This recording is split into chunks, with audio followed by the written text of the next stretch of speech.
नमस्कार साथियों, जय श्री कृष्णा।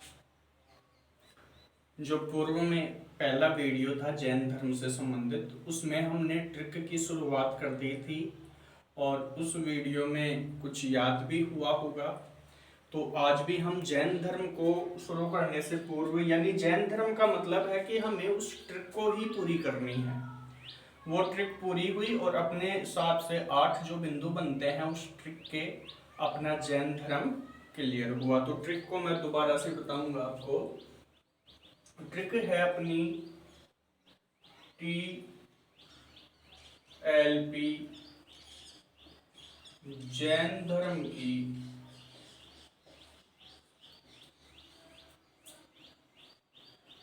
ईसास PNN। ट्रिक है TLP जैन धर्म की ईसास, जिसमें हमने यहां तक बात कर ली थी तीर्थंकरों का जीवन परिचय। और अब बात करेंगे हम पी। पी का मतलब है प्रतीक चिन्ह। पी का मतलब लेंगे प्रतीक चिन्ह।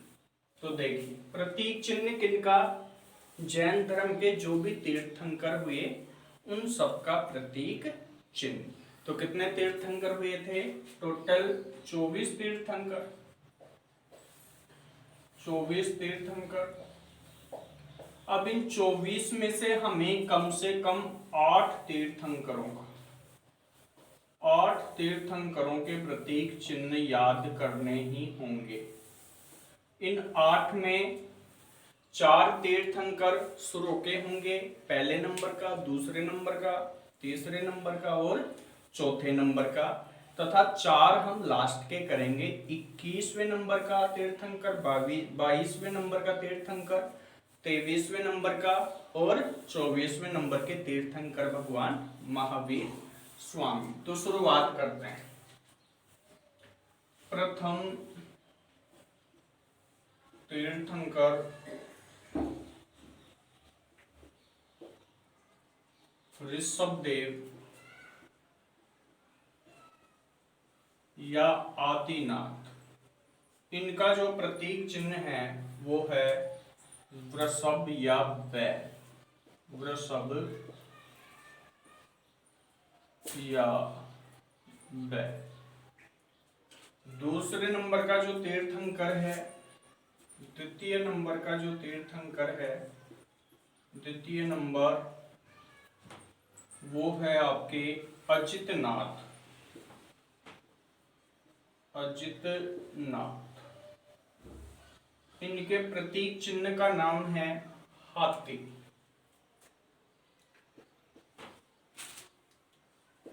तीसरे नंबर के जो तीर्थंकर हैं वो है संभवनाथ। संभवनाथ। और इनके तीर्थंकर का नाम है अश्व।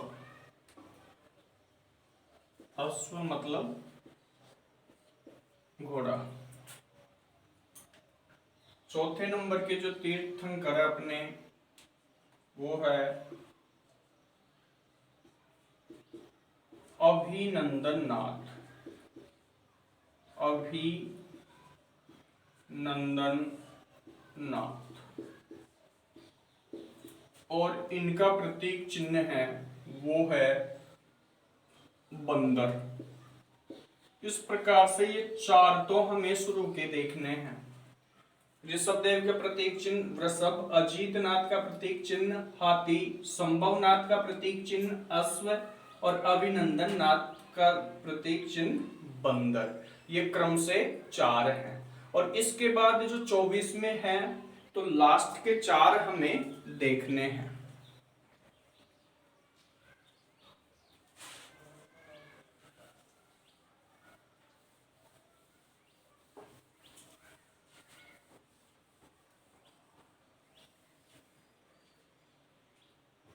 लास्ट से हमें देखना है, जैसे जो 24वां तीर्थंकर है, 24वां तीर्थंकर वो महावीर स्वामी, महावीर स्वामी।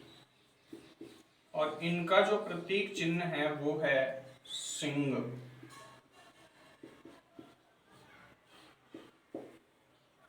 23वां जो तीर्थंकर है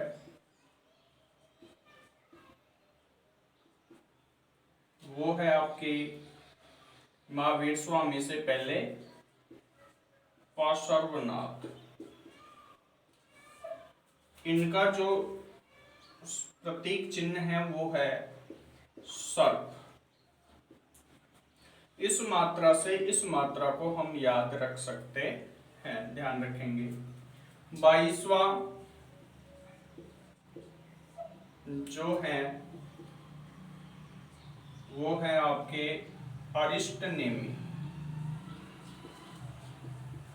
अरिष्ट नेमी तीर्थंकर।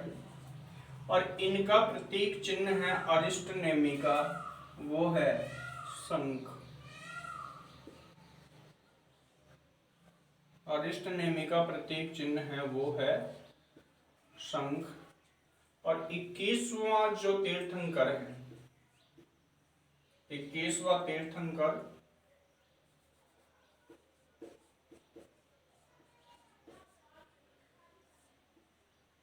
इनका नाम है नेमिनाथ, नेमिनाथ। और इनका जो प्रतीक चिन्ह है वो नेमिनाथ का प्रतीक चिन्ह है नीलकमल। तो इन 8 तीर्थंकरों के प्रतीक चिन्ह तो हमें विशेष रूप से याद करने योग्य हैं। इन 8 को तो अपने दिमाग में रखना है।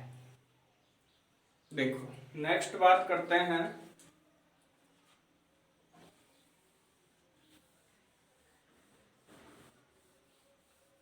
वो है अपनी पी के बाद ट्रिक के अंदर जो आ रहा है वो है ई। प्रतीक चिन्ह की बात होने के बाद अब हम बात करेंगे ई। और ई का मतलब है पी से प्रतीक चिन्ह हमने क्लियर कर लिया है। और जैन धर्म की ई से तात्पर्य है एजुकेशन। और एजुकेशन से मतलब शिक्षा या उपदेश, शिक्षा या उपदेश। अपना नेक्स्ट टॉपिक है जैन धर्म की शिक्षा या उपदेश। तो ध्यान देंगे जैन धर्म के अंतर्गत सर्व महत्व दिया गया है वो है मोक्ष की, व्यक्ति की मोक्ष किस प्रकार से हो। इसके लिए महावीर स्वामी ने जो बातें बताई हैं, देखो इसकी भी एक ट्रिक है लेकिन ज्यादा ट्रिक भी काम नहीं कर सकती। अन्यथा जो एजुकेशन है उस एजुकेशन के अंतर्गत हम ले सकते हैं रक्त और केटी, रक्त, ये ट्रिक है आपकी।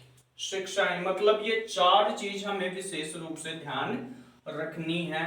R फॉर त्रिरत्न, A फॉर अणुव्रत, K फॉर क्रिया और T फॉर तत्व। यानी रत्न, अणुव्रत, क्रिया और तत्व, ये 4 चीजें हमें जैन धर्म की शिक्षाओं के माध्यम से समझनी है। जैन धर्म ने ये 4 शिक्षाएं दी हैं, इन्हीं को हम सीखेंगे। जैसे पहले नंबर पे लें तो त्रिरत्न, महावीर स्वामी ने मोक्ष मार्ग के उपाय, उपदेश और शिक्षाओं में क्या है, मोक्ष मार्ग के उपाय। जो उपाय बताएं उन्हें उपदेश कहते हैं या शिक्षा कहते हैं। तो इन उपायों के अंतर्गत जो महावीर स्वामी ने सबसे पहले दिए वो है आपके रत्न। कितने रत्न दिए? त्रिरत्न। त्रिरत्न कौन कौन से दिए? सम्यक ज्ञान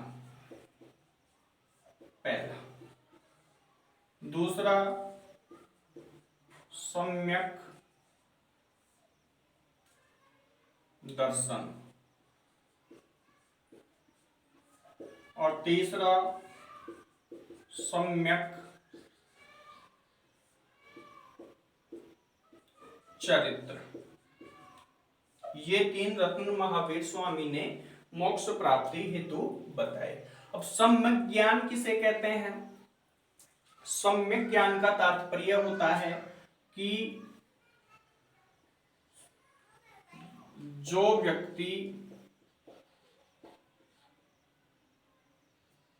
तीर्थंकर के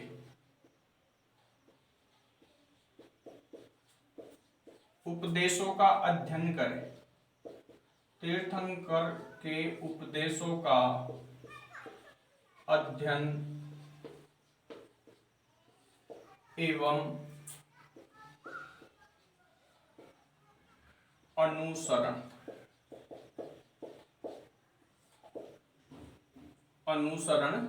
करे, उसे सम्यक ज्ञान की प्राप्ति होती है। महावीर स्वामी ने बताया कि तीर्थंकर के द्वारा बताए गए उपदेशों का अध्ययन करे और फिर उनका अनुसरण करे, अर्थात उनके द्वारा बताए गए आदर्शों पर चले। यह आता है जो महावीर स्वामी ने त्रिरत्न दिए, उनमें पहला रत्न सम्यक ज्ञान उसके अंतर्गत। अब बात करते हैं दूसरे रत्न की।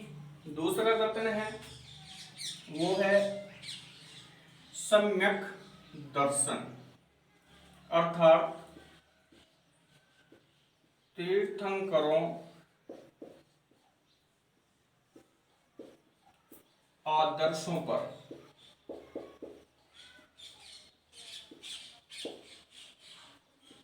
चले।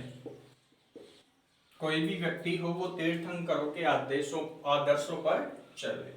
और सम्यक चरित्र इसके अंतर्गत लेते हैं कि अपनी इंद्रियों पर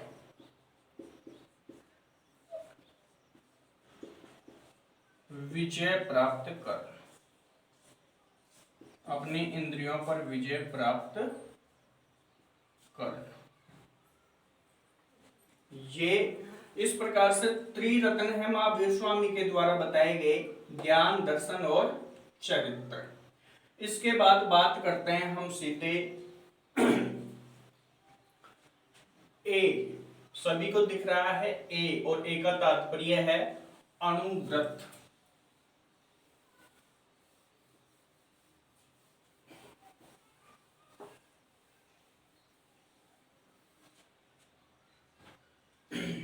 ए फॉर नेक्स्ट लेंगे अपन दूसरा जो शिक्षा है ए, और ए का मतलब होता है अनुव्रत।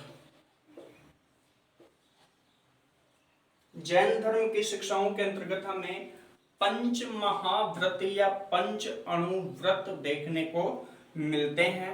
यदि याद है तो बड़ी अच्छी बात है, अन्यथा इसको भी हम ले सकते हैं SAAB। ये हैं आपके पंच अणुव्रत। एस सत्य, ए अहिंसा, ए अस्तेय, ए अपरिग्रह। अभी इनके बारे में बात करते हैं हम। उससे पूर्व बी ब्रह्मचर्य।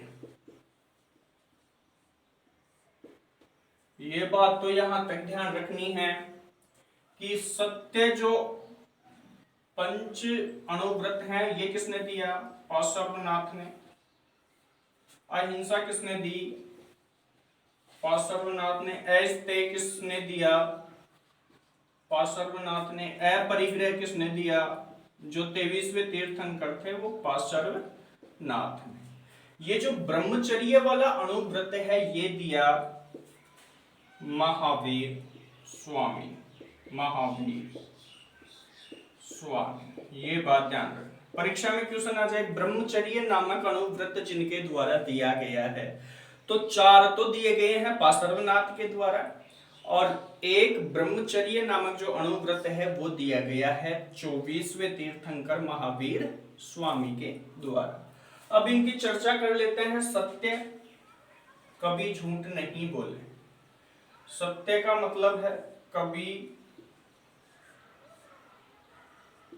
झूठ नहीं बोलने। अहिंसा का मतलब है मन वचन कर्म के द्वारा, मन वचन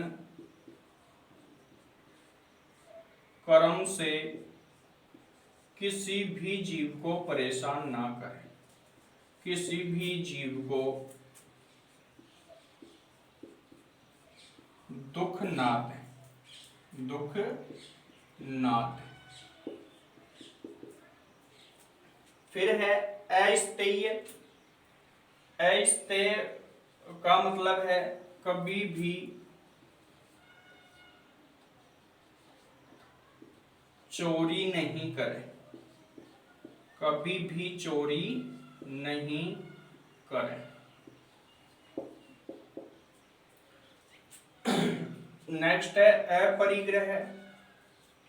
आवश्यकता से ज्यादा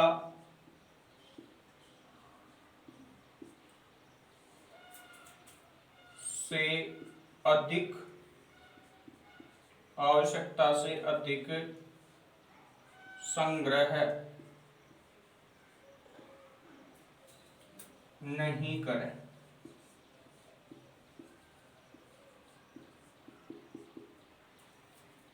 और ब्रह्मचर्य का तात्पर्य है अपनी इंद्रियों पर विजय प्राप्त, अपनी इंद्रियों पर विजय प्राप्त करना। इस प्रकार से ये पंच महाव्रत या अणुव्रत, पंच जो दूसरी शिक्षा है उसमें लेते हैं हम पंच अणुव्रत या पंच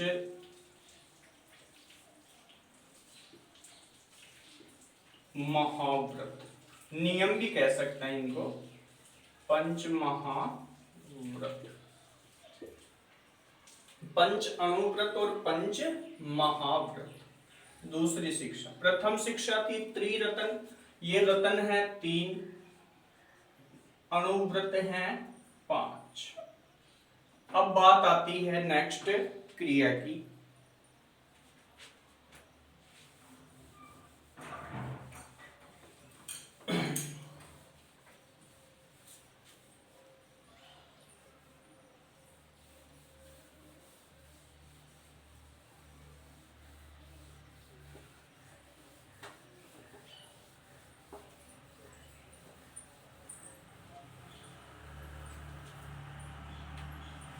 नेक्स्ट बात है अपने पास क्रिया। तो क्रियाएं होती हैं 3। मोक्ष प्राप्ति में ये 3 क्रियाएं सहायक होती हैं। तो इधर देखेंगे हम 3 क्रिया। जैन धर्म में कितनी क्रियाओं का उल्लेख है? 3 क्रियाओं का उल्लेख है। कौन कौन सी हैं? से नशा, और नशा को हम खोलेंगे तो निर्जरा, N for निर्जरा, S for संवर और A for आश्रव। इन 3 क्रियाओं के द्वारा ये जीव और आत्मा के बारे में विशेष बातें बताती है कि आत्मा के ऊपर गिरे हुए पर्दे को हटाना, प्रवाह को रोकना आदि। तो 3 क्रियाओं के नाम याद रखने हैं हमें कि मोक्ष प्राप्ति में सहायक जैन धर्म के द्वारा दी गई 3 क्रियाएं कौन कौन सी हैं। तो 3 क्रियाओं के नाम याद रखने हैं, निर्जरा, संवर और आश्रव। ये है 3 क्रियाएं, ध्यान देना इनके ऊपर। नेक्स्ट बात है वो है टी, और टी का मतलब होता है तत्व। टी का मतलब है तत्व। तत्व कितने हैं जैन धर्म में जिनके द्वारा मोक्ष प्राप्ति होती है? वो है 7 तत्वों का जिक्र इसमें किया गया है। इसके लिए 7 तत्वों को याद करना है मोक्ष प्राप्ति हेतु। मोक्ष प्राप्ति हेतु जैन धर्म के 7 तत्व, 7 तत्वों की हम बात करेंगे। कितने तत्व आते हैं? सीधा भी प्रश्न पूछे जा सकता है कि जैन धर्म में मोक्ष प्राप्ति हेतु कितने तत्वों का उल्लेख है? तो कितने तत्वों का उल्लेख है? 7 तत्वों का उल्लेख है। इसको याद करने के लिए जान सा B M, JANSABM,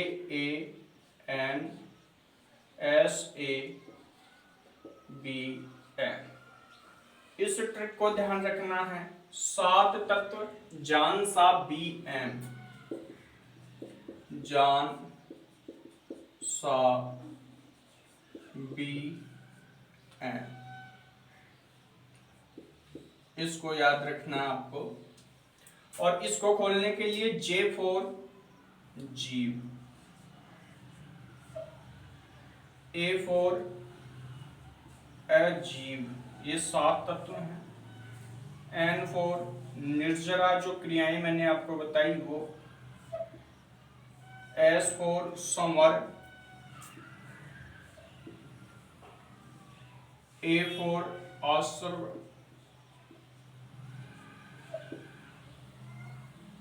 B for बंद और M फॉर मोक्ष। ये 7 तत्व जैन धर्म के अंतर्गत बताए गए हैं। जीव पहला तत्व,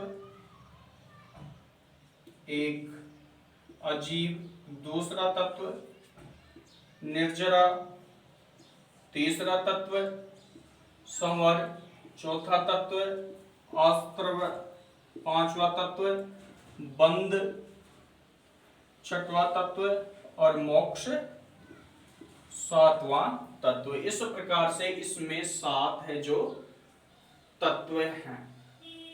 अब जो नेक्स्ट बात करते हैं वो बात करते हैं हम शिक्षा के बाद में साहित्य। शिक्षा के बाद में अब जो अपना बिंदु आ रहा है वो है साहित्य, उसको देखना है।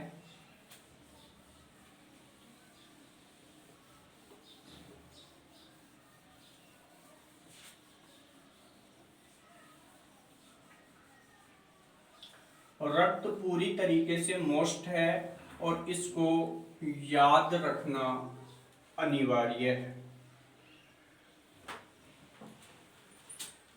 एजुकेशन के बाद अब अपनी जो बात आती है वो आती है एस, और एस का तात्पर्य है जैन धर्म का साहित्य।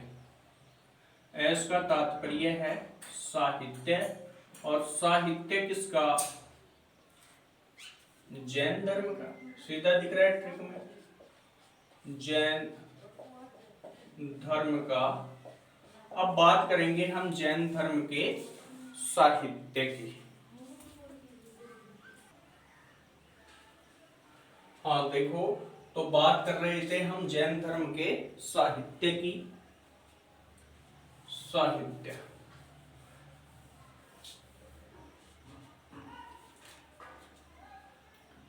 जैन धर्म का साहित्य।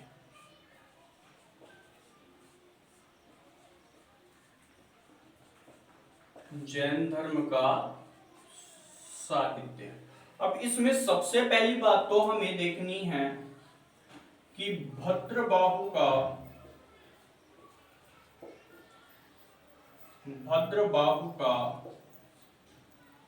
कल्पसूत्र,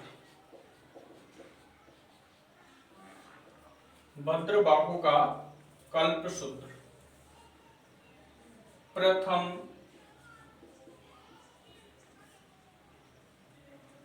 व अंतिम मौखिक ग्रंथ। पहली बात कल्पसूत्र के बारे में। दूसरी बात भाषा, ये संस्कृत मोस्ट बनती है, क्योंकि जैन धर्म के जो उपदेश थे वो उपदेश तो प्राकृत भाषा अर्थात अर्धमागधी भाषा में दिए गए। तीसरी बात है इसमें जानकारी किसकी मिलती है, तो महावीर स्वामी के प्रारंभिक जीवन की, महावीर स्वामी के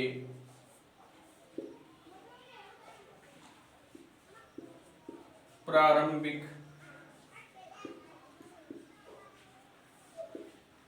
जीवन की जानकारी मिलती है। दूसरे नंबर पे यदि हम बात करें तो दूसरे नंबर पे है नाभिनंदन, नाभिनंदन जीर्णोद्धार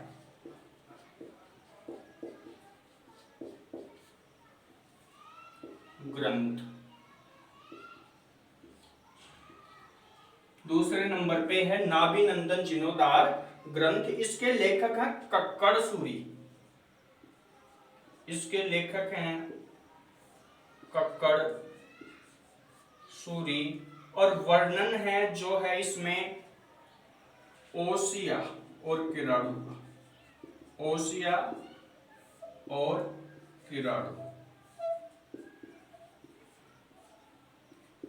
5 अध्याय हैं, 5 अध्याय हैं इसके अंतर्गत। किसके अंतर्गत?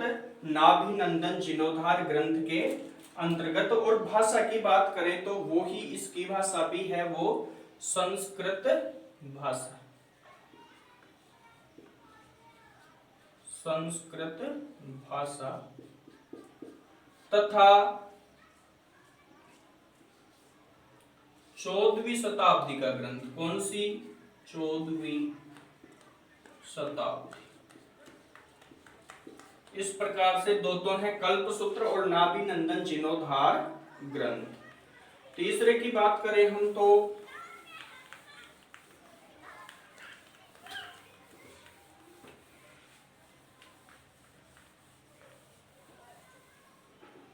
तीसरा है आपका सौभाग्य महाकाव्य, सौभाग्य महाकाव्य। जो तीसरा ग्रंथ है आपका वो है सौभाग्य महाकाव्य। लेखक हैं सोमसूरी, उसके थे कक्कड़ सूरी और इसके लेखक हैं सोमसूरी। उसमें किराड़ू प्लस ओसिया की जानकारी मिलती है और इसके अंतर्गत मिलेगी हमें मेवाड़ के कुंभा के बारे में, कुंभा के बारे में जानकारी मिलेगी। भाषा वो ही संस्कृत भाषा। इस प्रकार से 3 ग्रंथ हैं और इस साहित्य को आगम कहा जाता है। मोस्ट है जैन साहित्य को, जैन साहित्य को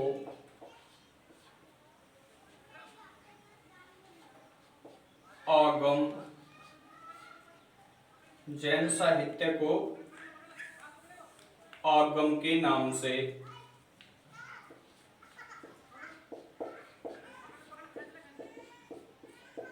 जानते हैं, जैन साहित्य को किसके नाम से जानते हैं? आगम के नाम से जानते हैं। भाषा है जैन साहित्य की वो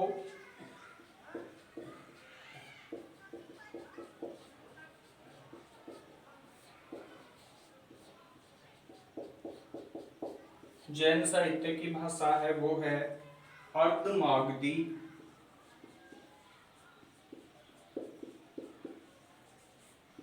ओब्लिग प्राकृत भाषा। अर्धमागधी ओब्लिग प्राकृतिक भाषा। भगवती सूत्र एक ग्रंथ मिलता है, भगवती सूत्र, जिसमें महाजनपद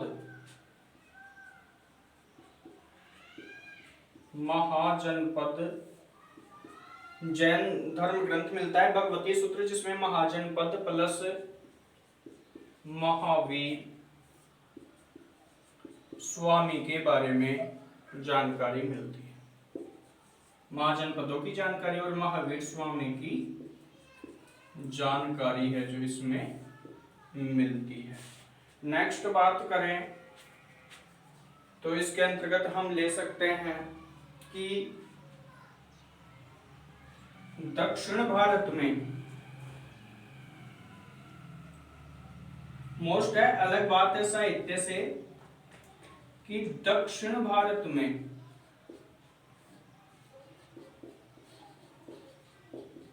पाठ्य पुस्तक से ली गई है, दक्षिण भारत में जैन मठों को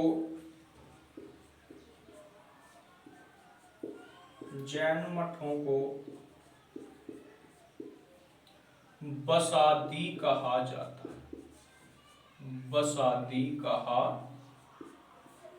जाता है। मोस्ट है, पाठ्य पुस्तक से है तो मोस्ट बसादी। दक्षिण भारत अर्थात कर्नाटक की तरफ जैन मठों को बसादी कहा जाता है। उसके बाद यदि हम बात करें तो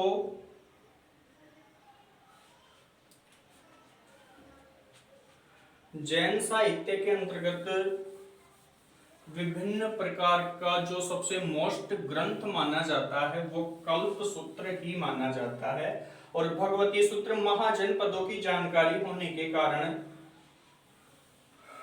जो भगवती सूत्र है वो भी विशेष ग्रंथ माना जाता है। इस प्रकार से हमने बात की जैन साहित्य की शिक्षा और साहित्य, एजुकेशन और साहित्य। इसके बाद हम बात करने वाले हैं ए, और ए का तात्पर्य लेंगे हम, ए का तात्पर्य लेंगे अनुयायी, जैन धर्म के अनुयायी। ए से तात्पर्य लेंगे जैन धर्म के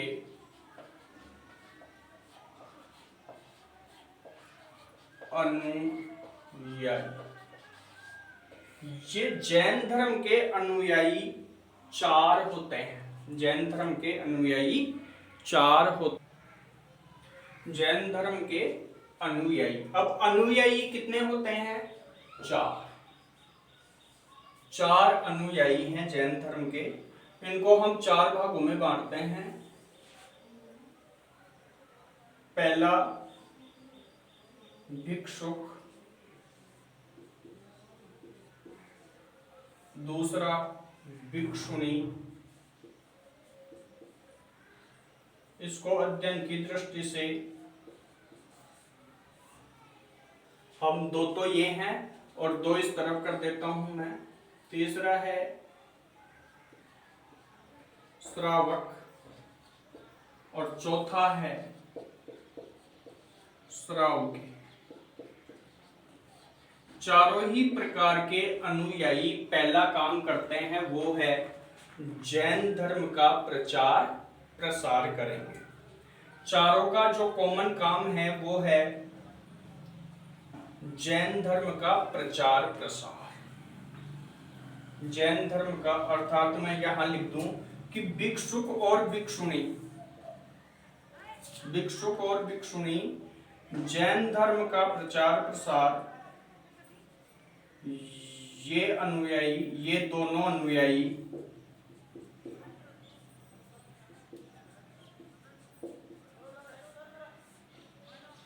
जैन धर्म का प्रचार प्रसार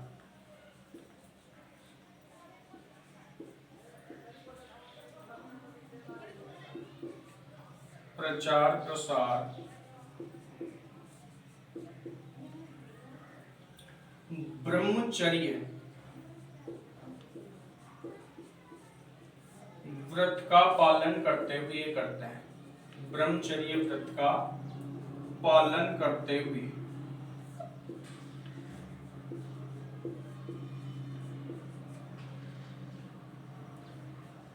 व्रत का पालन करते हुए करते हैं। तो इनका भी काम क्या है? जैन धर्म का प्रचार प्रसार। ये कंडीशन ध्यान रखनी है, जैन धर्म का प्रचार प्रसार। कंडीशन क्या है? ब्रह्मचर्य व्रत का पालन करते हुए करते हैं। इनके लिए पंच महाव्रत या अणुव्रत, पंच महाव्रत ऑब्लिक पंच अणुव्रत जो जैन धर्म के उपदेशों में है, इनका पालन करना अनिवार्य है। इनका पालन अनिवार्य रूप से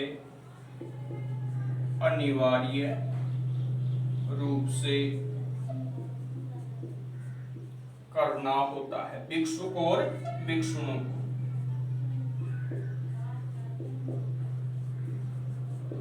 ये दो बातें तो हैं इनकी, भिक्षुक और भिक्षुणी की, कि ब्रह्मचर्य व्रत का पालन करते हुए प्रचार प्रसार करते हैं, और पंच महाव्रत इनके लिए अनिवार्य रूप से करना होता है। अब बात आती है श्रावक और श्रावक, ये भी अनुयायी हैं जैन धर्म के, लेकिन ये जैन धर्म का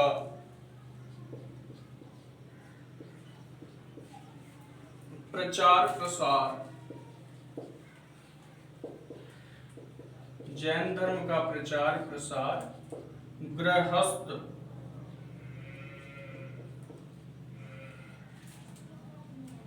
बनकर करते हैं,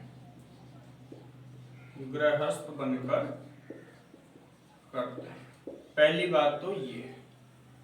दूसरी बात यदि हम करें तो दूसरी बात है कि पंच महाव्रत ऑब्लिक पंच अणुव्रत अनिवार्य रूप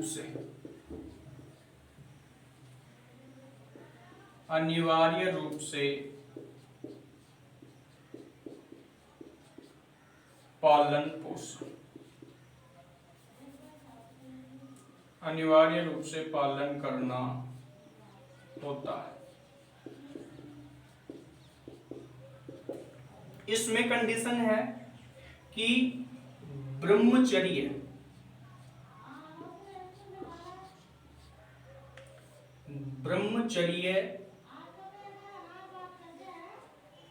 को छोड़कर, ब्रह्मचर्य अणुव्रत को छोड़कर,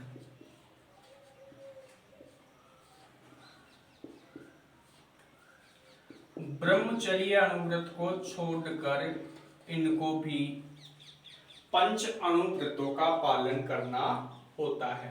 इस प्रकार ये है जैन धर्म के अनुयायी। अब जो आगे की बात है वो है अष्टकमल, संगीतियां, पर्व, निर्वाण, महावीर स्वामी और अंततः मोक्ष। ये हम नेक्स्ट वीडियो में पढ़ेंगे। तब तक के लिए जय हिंद, जय भारत।